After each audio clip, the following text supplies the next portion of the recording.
Welcome back to Amerisogyny. I'm your host, Hannah Blue. You're listening to episode 60, How Gentle Parenting is Creating Narcissists. Now, some might say, that's a bit harsh, and others might agree it's spot on. I researched the subject of gentle parenting, and here's what I found. Many think it's not working. Now, on the surface, gentle parenting looks like it could be okay.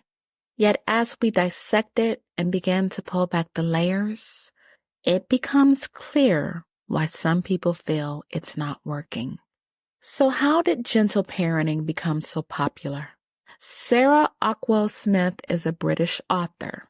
In 2016, she wrote the Gentle Parenting book. Now, according to Ockwell-Smith, gentle parenting is an authoritative parenting style, and we're going to get into parenting styles in a minute. In 2014, she wrote a blog and said, gentle parenting is parenting with your child's feelings in mind as much as possible, and then taking those feelings into consideration when deciding how to react. She implores the parent to place themselves in the child's shoes and think, would I like it if somebody did this to me? If the answer is no, then why would you do it to your child? On that, I agree. Now, her concept took off. Some parents loved the emphasis on cultivating independence and self-confidence, as opposed to strict obedience and external validation. Mary Benedetti is a psychotherapist who works with kids and their families in Toronto. She says, parenting advice based on attachment research, trauma research, and neuroscience is extremely valuable to children. I agree with her on that. She says, clear, kind, but firm limits are needed. Gentle parenting works only when there are ground rules in place for what constitutes acceptable behavior and caregivers who consistently uphold consequences when those lines are crossed. So agree with that. Here's where gentle parenting gets messy. Gentle parenting is open to subjective interpretation. And once it went viral and got on TikTok, and all of these people started bringing their own narrative to what gentle parenting should be, it opened the door to confusion. It's one thing to receive advice from a professional about your child in private. It's quite another to receive advice from someone on social media. Keep in mind, TikTok was created for views, and people are going to say whatever they think is going to resonate with enough people so that they get the numbers they want. I'm saying they might have an agenda. Trust and believe they're on TikTok for a reason. When you have something that is open to interpretation, everybody is going to have their own definition as to what gentle parenting is. You also need to factor in how parents were raised. If the parents were subject to abuse or neglect, of course they're going to gravitate towards gentle parenting. They're going to try to shield their kids from whatever they went through. And that's okay. But gentle parenting fails if the child is throwing tantrums on a whim, respects no one, and curses out their parents. I think too many people saw the term gentle in gentle parenting and decided the child would not have to face consequences for their actions. And some kids are given so much authority and control, they don't feel they have to respect anyone, not their parents, not teachers, police, no one. Some of these kids become self-absorbed, entitled, and arrogant, and that places them on the direct path to developing narcissistic tendencies. With no boundaries, gentle parenting is nothing but permissive parenting, and research shows that permissive parenting has a high correlation with antisocial behavior, high levels of aggressiveness, and lack of self-regulation. And as a result, the child is unable to form meaningful relationships, and that could certainly interfere with their psychological well-being over the course of their lifespan. Anna Lussenberg is a child behavior interventionist, and she's known as Annie the Nanny. According to her, she has seen gentle parenting bottom out. Annie the Nanny says many of her clients are former gentle parents. They ended up with kids who throw tantrums on a whim, bite, and put holes in walls. According to Lussenberg, with gentle parenting, there is this constant hyper-focus on helping your kids deal with big feelings. But who says they're big? The adults. When we hyper-focus on negative feelings, we start feeling worse rather than better. When gentle parenting goes wrong, everyone takes note. Here's the problem. Emphasizing a child's feelings puts the child in the driver's seat, when in fact, it should be the adult. According to Lussenberg, when you stop doing whatever it is you are doing and you let your day be dictated by their behavior, you stop leading, which makes children very uncomfortable. You're looking to them to tell you things are okay instead of them looking to you. On that, I agree. It is not the child's responsibility to lead. It is the parents'. When more emphasis is placed on self-advocacy than respecting others, it's going to go downhill. It's okay to acknowledge a child's feelings, but when you let those feelings put them in charge, that's not gentle parenting at all. That's irresponsible parenting. According to some parents who practice gentle parenting, telling a child no is abuse. I don't agree with that at all. Walking on eggshells and bending over backwards is no way to parent a child. Did you give birth to the child, or did the child give birth to you? In my day, we were raised to say yes, ma'am, and no, ma'am. Yes, sir, and no, sir. Automatically. Kids today? No, a lot of them don't say it automatically, if they say it at all. Some people interpret gentle parenting as being your child's friend rather than their parent. And these are the kids you can't even take to somebody's house because they'll wreck it.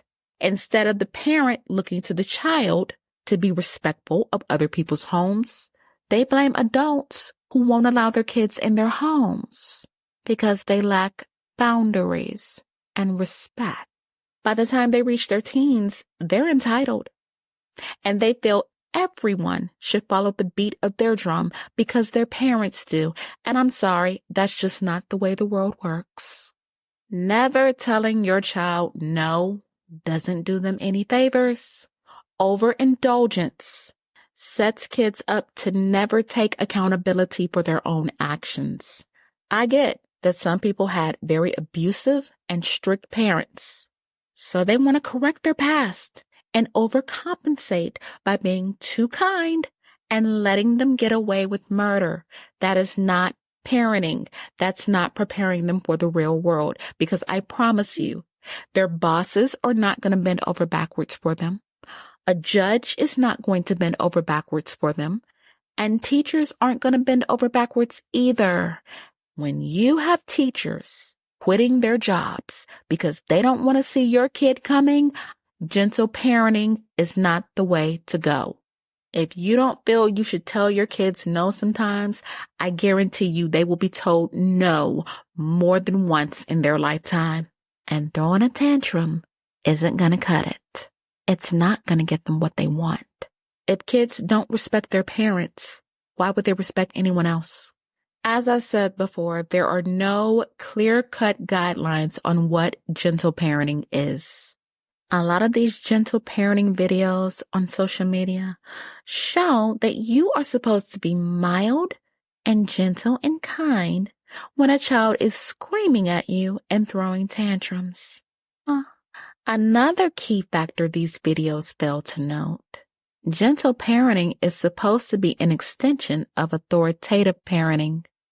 Psychologist Diana Bumrine identified authoritative parenting in the 1960s. According to the American Psychological Association, authoritative parents are nurturing, responsive, and supportive, yet also set firm limits for their children. That's the key. There are firm boundaries in place. Unlike authoritarian parents, who are the do it because I said so parents, authoritarian parents explain nothing to their children, and it's their way or the highway. And authoritarian parents are often confused with authoritative. Authoritative parents regulate children's behavior by explaining the rules, having discussions, and using reasoning. They may listen to a child's point of view, but they don't always accept it or agree with it. That's the balance. Children raised by authoritative parents display good behavior, are successful in school, and are independent and self-reliant. There is a lower likelihood of developing depression and anxiety and engaging in substance abuse. According to research, having at least one authoritative parent has a significant positive impact on a child's well-being. I think Dr. Kathy Gutentag summed it up perfectly. She says, gentle parenting is more lenient and less rigid than authoritarian parenting, which sets strict rules for children but is firmer and more structured than permissive parenting, which has almost no boundaries. And when parenting has little to no boundaries, that means the lines between permissive and gentle parenting are blurred. Now, that's not to say that everyone who practices gentle parenting doesn't believe in discipline. Sarah Ockwell-Smith got it right. Gentle parenting is supposed to be a form of authoritative parenting, but it got misconstrued on social media. Authoritative parenting has always been around, long before TikTok. Now, research doesn't say that authoritative parenting causes behavioral challenges, but the permissive parenting style certainly does.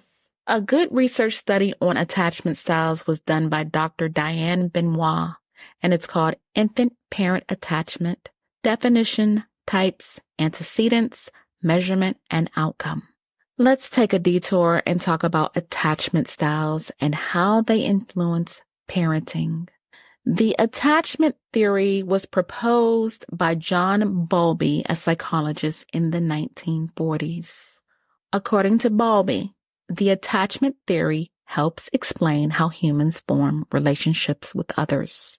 Most importantly, how caregivers respond to babies and children influences how they relate to others throughout their entire lifespan.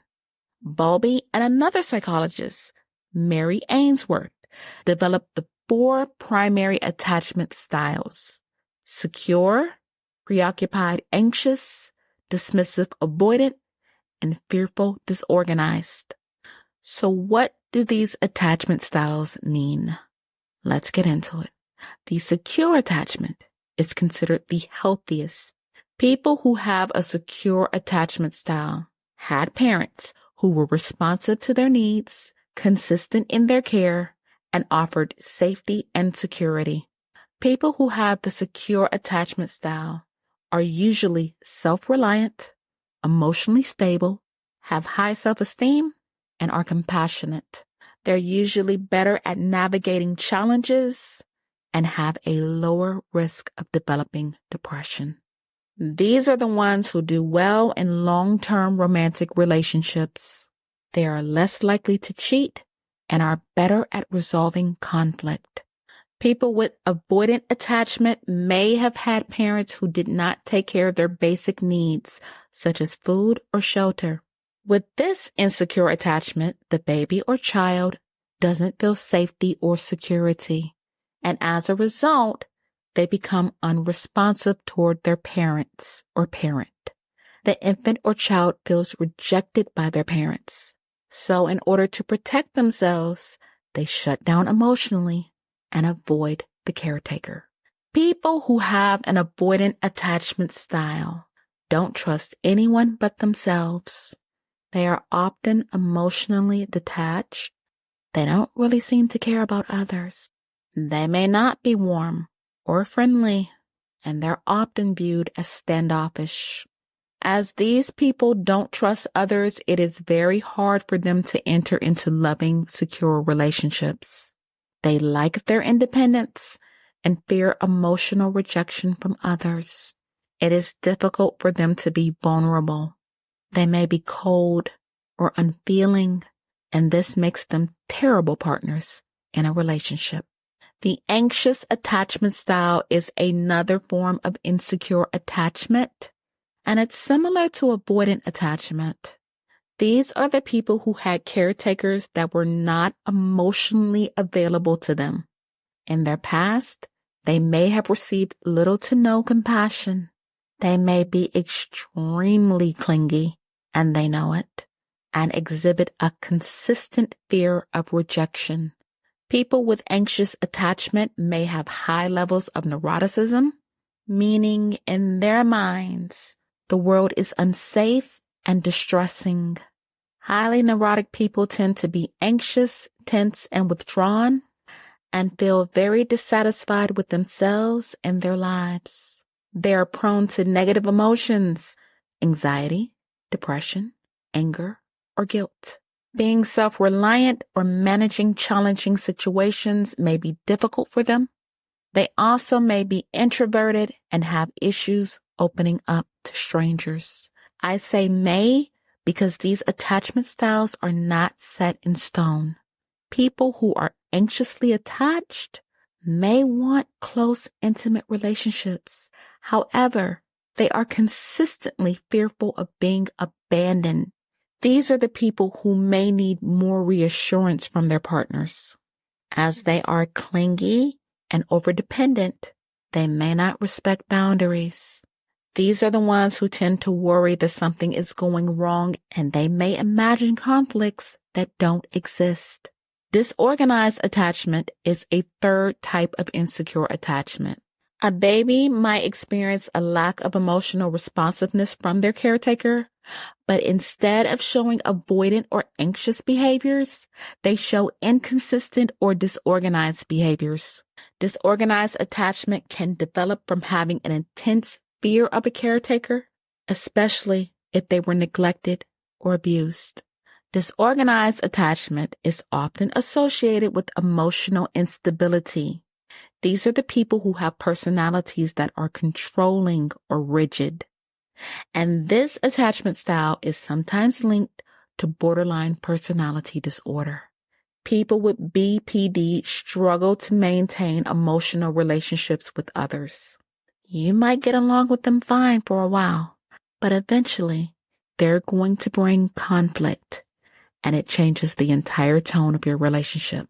In my opinion, interacting with someone with BPD is a roller coaster. You may go for weeks or months getting along with this person, and all of a sudden, they switch up on you. People with BPD love you one minute and hate you the next. It's never consistent. People who have disorganized attachment styles do not make good romantic partners. If you've ever had a relationship with someone who has a disorganized attachment style, when things aren't going great, you may feel like you're walking on eggshells. And some of you listening to me know exactly what I mean. In all, the way we were parented as children greatly impacts our personalities and what will happen in our future relationships. Now, as I said, these attachment styles are not set in stone. Sometimes people who were insecurely attached as kids go on to have healthy relationships. Okay, so those are the attachment styles. Let's get into parenting styles. The authoritarian parenting style. As I said before, these are the because I said so parents. They are very strict and do not like to be questioned. They exact very high standards on their children and are often quick to punish.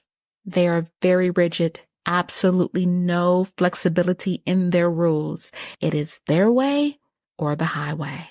Many children of authoritarian parents are well behaved and are good at following directions, but they may be ambivalent in making decisions and may grow up with a lifelong fear of their parents. A lot of Gen Xers had authoritarian parents. If your parent ever said to you, "Don't let the street light beat you home," that meant have your behind in the house before dark. If there was something on your plate you didn't like, guess what? You didn't eat. Whatever meal was put on the table, kids didn't have a say-so in what they ate. The authoritative parenting style is often the favorite parenting style because, while there's no argument as to who's in charge, and that is the parent, the child has the opportunity to experience warmth and flexibility. Unlike authoritarian parents, authoritative parents explain the reasons behind their rules. They also provide consequences if they are broken. Authoritative parents may listen to their child's opinions, but the decision is not in the hands of the child. The parents make the final decision. Many authoritative parents are close with their kids and have nurturing relationships. These are the kids who grow up to be confident and responsible and manage their emotions well.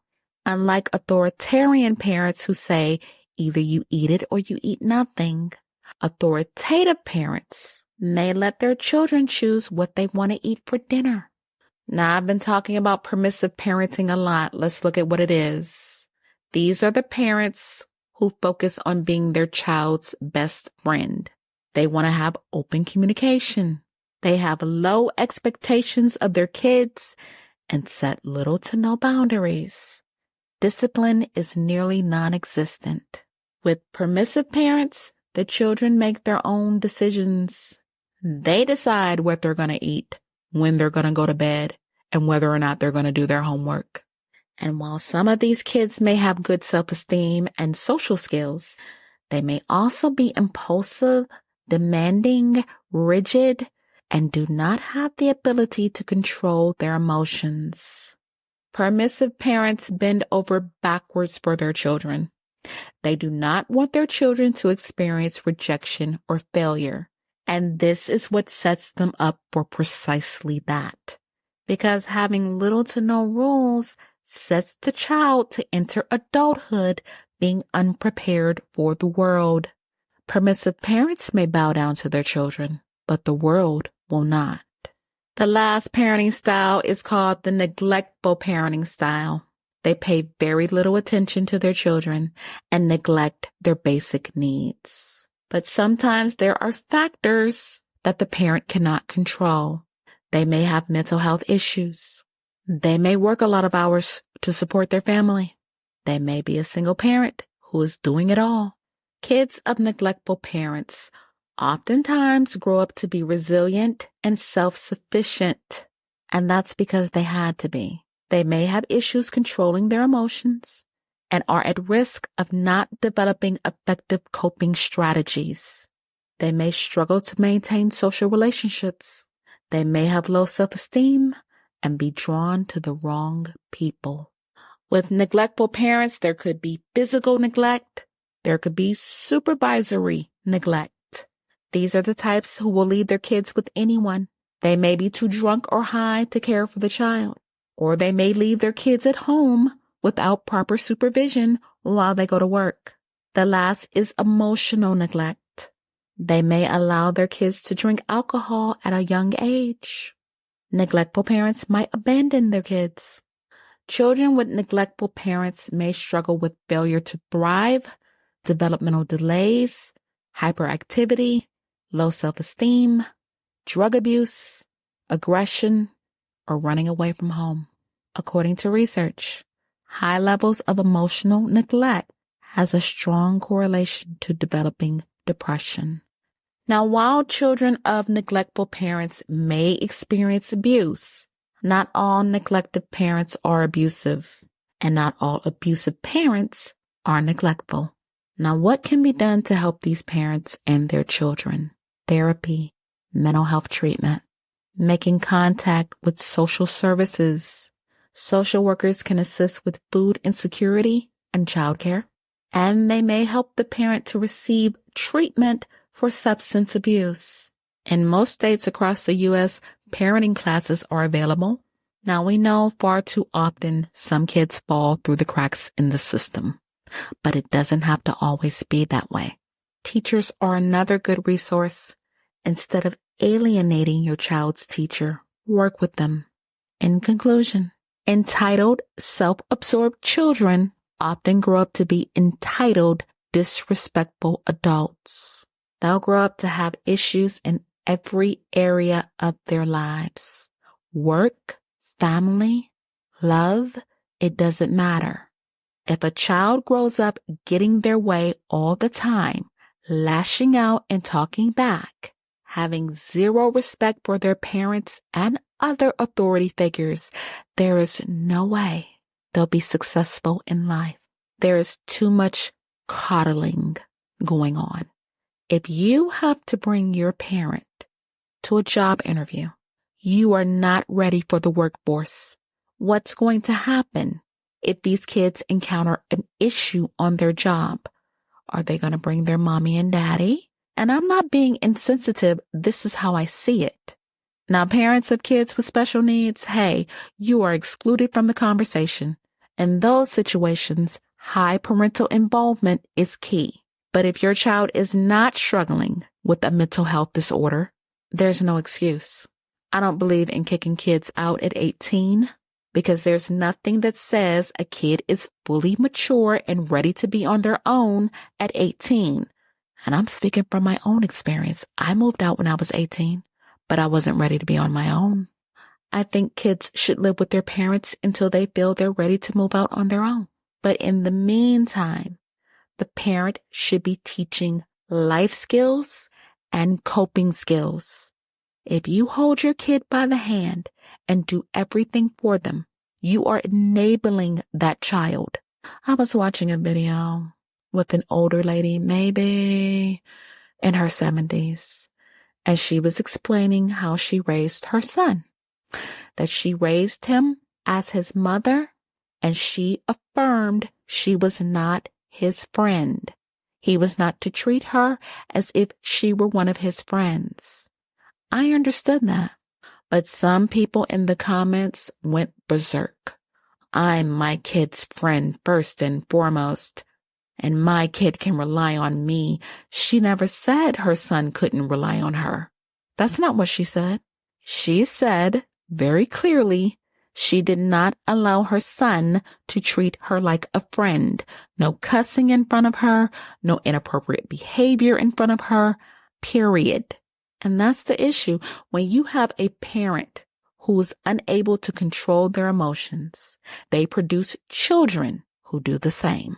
If you are that fired up by a parent who says, I am not my kid's friend, I am their parent first, the issue isn't the parent you're listening to. The issue is you. You are the same parents who have kids cussing you out, disrespecting you and others, overly dependent on you, but you're not going to admit that on social media. And I'm not preaching.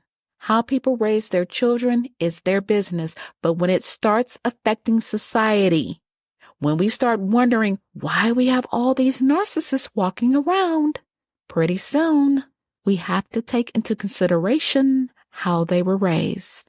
And that's just that. I do not advocate for permissive parenting. There is no value in giving kids complete control. They are not ready for it. The only thing they're being raised to do is fail. And I'm out of time. If you learned anything from this episode, feel free to follow me. By now you know where. Podbean, Samsung, Spotify, YouTube, Apple Podcasts, and more. This is our 60th episode, folks, and I am so happy to be back and talking to you. The weekend is here, folks. I will be back with more stories. be easy. Have an awesome weekend. Take care of yourselves. And as always, God bless